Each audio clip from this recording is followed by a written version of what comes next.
ទេវតាប្រទានឲ្យបានជួបថ្លៃរាល់ពេលយប់ថ្ងៃស្រមៃ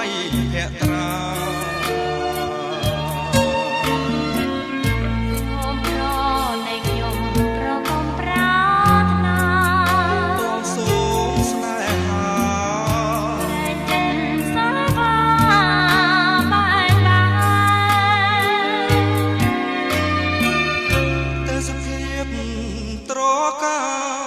កណ្ដាលសួគី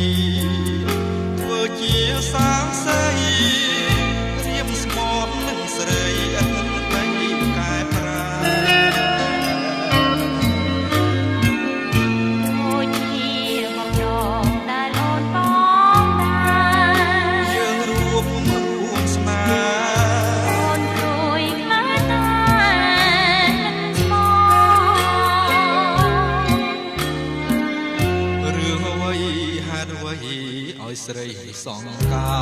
រសូមពើអរា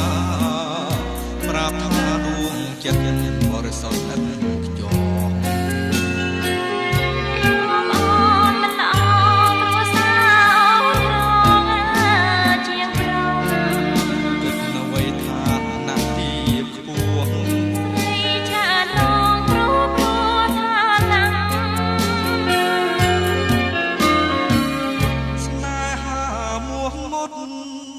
បរិសុទ្ធនៃបង